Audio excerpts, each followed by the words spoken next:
Okay, today I'm going to teach you your first chord on the ukulele. First chord is the C chord, and this is how it sounds like. But before we get into learning the first chord, let's start by strumming first. And this is just a simplified strumming, so that way we can concentrate more on the chord a little bit later. But basically we're going to just strum with the thumb, on the fleshy part of the thumb, just like this. And we're not going to press any of the strings here. We're not going to make the C chord here for now. We'll just practice the strumming first, and after that we'll form the C chord and we'll strum it together while forming the C chord.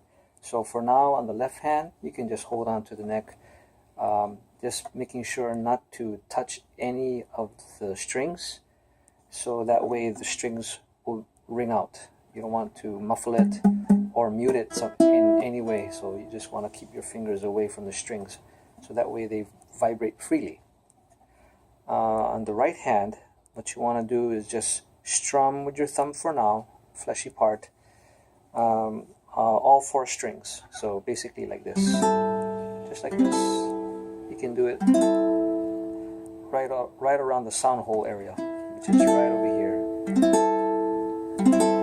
So practice doing this for now, and try to keep a even beat, even steady beat.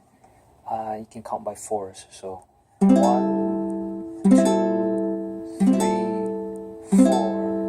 1, 2, 3, 4. 1, 2, 3, 4. You can even go a little slower if you want, just to get comfortable with the strumming. 1, 2, 3, 4. 1, 2, 3, 4. So once you're comfortable with just strumming with your thumb, now you can start to form the chord with your left hand. So what you want to do here is just to explain how we're going to form these chords. Let me just explain the strings here. So this top string, the string closest to the ceiling, is called the G string. And it's called the G string because this note is a G note. It's tuned to the note G. That's the G string. The next note down is the C string, and it's tuned to the note C. C string. Next is the E string, and the the last string closest to the floor is the A string. So the G string, C string, E string, and A string. Now here on the fretboard, we have these lines. It's kind of hard because these frets are black, the same as the fretboard. But these lines here that you see are the frets. And when you press the strings, you're not pressing on the fret, you're actually pressing in between the frets. So even though these are called frets, you're actually pressing in between the frets. So the instruction here for a C chord is to fret on the 3rd fret A string, which is this string here. So you're basically counting the spaces. 1, 2, and 3. So you're going to be pressing the string on the 3rd fret A string, which is right over here. So 1, 2, 3, 3rd fret A string, which is the string closest to the floor down here. Now basically you can use any finger you want, but I would recommend using the ring finger. The reason why is because chords later on sometimes, well, a lot of times involve more than just one finger, and you're going to need these other fingers here to depress the other strings too.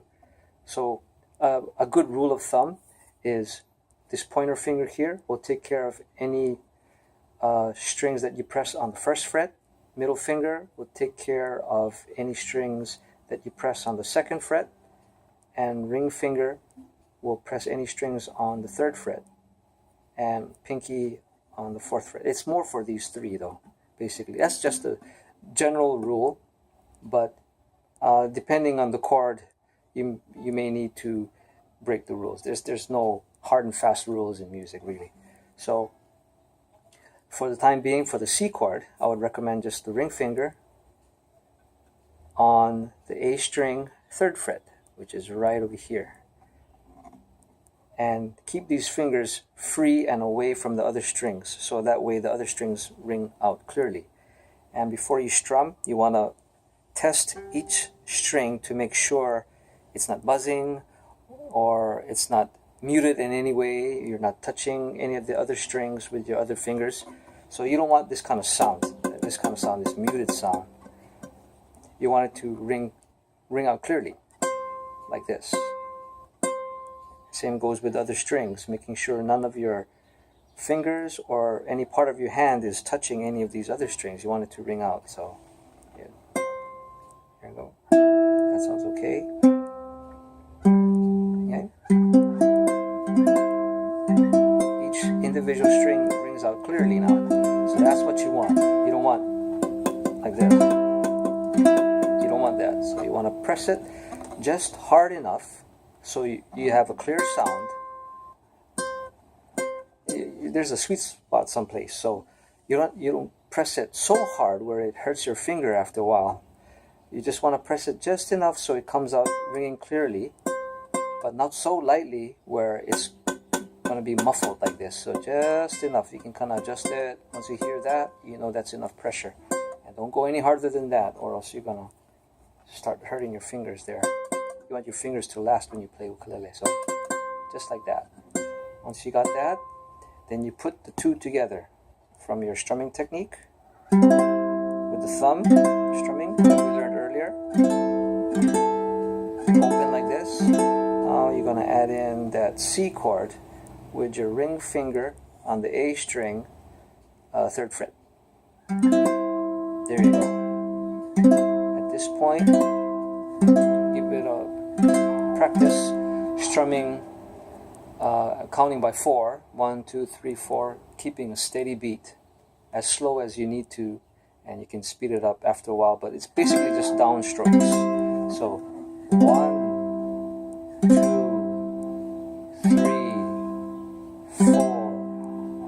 1, 2, 3, 4. 1, 2, 3, 4. Just like that. So that's your C chord.